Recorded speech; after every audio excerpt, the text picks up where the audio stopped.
ನಮಸ್ಕಾರ ಯೋಗ ಬಂಧುಗಳೇ, ನಾನು ನಿಮ್ಮ ಯೋಗ ಗುರು ಸೋಹಂ. ಕಳೆದ ಸಂಚಿಕೆಯಲ್ಲಿ ನಾನು ಆಕ್ಸಿಜನ್ ಲೆವೆಲನ್ನು ನಾಭಿ ಪ್ರಾಣಾಯಾಮ ಅಥವಾ ಸಂಜೀವಿನಿ ಪ್ರಾಣಾಯಾಮದ ಮುಖಾಂತರ ಯಾವ ರೀತಿ ಇನ್ಕ್ರೀಸ್ ಮಾಡ್ಕೋಬೋದು ಅನ್ನೋದ್ರ ಬಗ್ಗೆ ವಿಡಿಯೋ ಮಾಡಿದ್ದೆ. ಸುಮಾರು ಜನ ಅದನ್ನು ಅಭ್ಯಾಸ ಮಾಡಿದ್ದೀರಾ, ನೂರಾರು ಮಂದಿ ಫೀಡ್ಬ್ಯಾಕನ್ನು ಕೊಟ್ಟಿದ್ದೀರಾ. ಧನ್ಯವಾದಗಳು. ಅದನ್ನು ಅಭ್ಯಾಸ ಮಾಡ್ತಾನೆ ಇರಿ.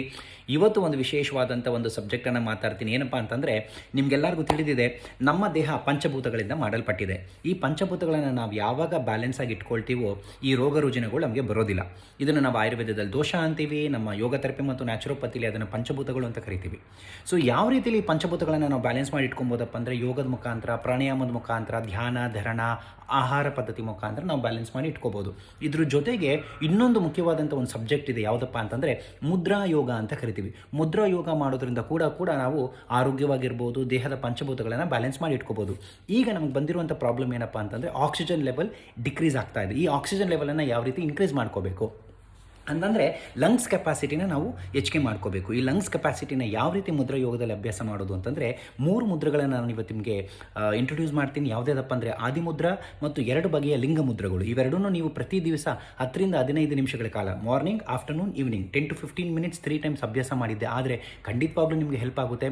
ಬಟ್ ನೆನ್ಪಿಟ್ಕೊಳ್ಳಿ, ಕೇವಲ ಮುದ್ರಾ ಯೋಗ ಮಾಡೋದ್ರಿಂದ ಮಾತ್ರ ನಿಮ್ಮ ಆಕ್ಸಿಜನ್ ಲೆವೆಲ್ ಇನ್ಕ್ರೀಸ್ ಆಗೋದಿಲ್ಲ ಮತ್ತು ಕೊರೋನಾ ಹೋಗ್ಬಿಡೋದಿಲ್ಲ.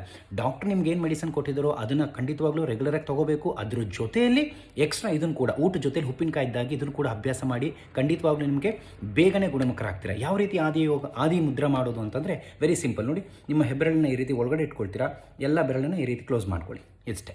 ಇದನ್ನು ನಾವು ಆದಿಮುದ್ರಾ ಅಂತ ಕರಿತೀವಿ. ಈ ರೀತಿ ಆದಿಮುದ್ರೆಯಲ್ಲಿ ಕೂತ್ಕೊಂಡು ಧ್ಯಾನ ಮಾಡಿ ಅಥವಾ ಪ್ರಾಣಾಯಾಮ ಮಾಡಿ. ಸೊ ಇದು ಆದಿಮುದ್ರಾ ಅಂತ ಕರಿತೀವಿ. ಈ ಆದಿಮುದ್ರಾ ಜೊತೆಯಲ್ಲಿ ಇನ್ನೊಂದು ಲಿಂಗ ಮುದ್ರಾ ಅಂತ ಕರಿತೀವಿ. ಈ ರೀತಿ 2 ಬೆರಳನ್ನು ಕ್ಲೋಸ್ ಮಾಡ್ಕೊಳ್ತೀವಿ. ನಿಮ್ಮ ರೈಟ್ ಹೆಬ್ಬೆರಳನ್ನು ಮೇಲಿತ ಇಟ್ಕೊಳ್ತೀರಾ, ಕಾಣಿಸ್ತಿದೆಯಲ್ಲ. ಸೊ ಇದನ್ನು ನಾವು ಲಿಂಗ ಮುದ್ರಾ ಅಂತ ಕರಿತೀವಿ. ಇದ್ರ ಜೊತೆಯಲ್ಲಿ ಇನ್ನೊಂದು ಬಗೆಯಲ್ಲಿ ಲಿಂಗ ಮುದ್ರವನ್ನು ಮಾಡ್ಬೋದು. That is also very easy. ನೋಡಿ, ಹೆಬ್ಬೆರಳನ್ನು ನಾನು ಈ ರೀತಿ ಉಂಗುರದ ಬೆರಳು ಪಕ್ಕದಲ್ಲಿ ಇಟ್ಕೊಂಡಿದ್ದೀನಿ, ಈ ರೀತಿ. ಸೊ ಇದನ್ನು ಕೂಡ ನಾವು ಲಿಂಗ ಮುದ್ರಾ ಅಂತ ಕರಿತೀವಿ. ಈ ಲಿಂಗ ಮುದ್ರನ ಅಭ್ಯಾಸ ಮಾಡೋದ್ರಿಂದ, ಸೊ ಈ 3 ಮುದ್ರೆಗಳನ್ನು ನೀವು ಖಂಡಿತವಾಗ್ಲೂ ಅಭ್ಯಾಸ ಮಾಡಿದ್ರೆ ಖಂಡಿತವಾಗ್ಲೂ ಪ್ರಯೋಜನಕಾರಿಯಾಗಿರುತ್ತೆ. ಅಭ್ಯಾಸ ಮಾಡಿ. ಕೆಲವು ಜನ ಅಭ್ಯಾಸ ಮಾಡ್ದೇ ಇದು ಆಗುತ್ತಾ ಹೋಗುತ್ತಾ ಅಂತ ಕ್ವಶನ್ ಮಾರ್ಕ್ ಹಾಕೋದೇ ಜಾಸ್ತಿ ನಮ್ಮಲ್ಲಿ. ಅಭ್ಯಾಸ ಮಾಡಿ, ಪ್ರಯೋಜನ ಆಯಿತು ಅಂದರೆ ಒಳ್ಳೆಯದಾಗಲಿ. ಮತ್ತು ನಿಮ್ಗೆ ಉಪಯೋಗ ಆಯಿತು ಅಂತಂದರೆ ಖಂಡಿತವಾಗ್ಲೂ ಸಾಧ್ಯವಾಗುವಷ್ಟು ಈ ವಿಡಿಯೋನ ಎಷ್ಟು ಜನಕ್ಕೆ ಸಾಧ್ಯವಾಗುತ್ತೋ ಅಷ್ಟು ಜನಕ್ಕೆ ಶೇರ್ ಮಾಡಿ.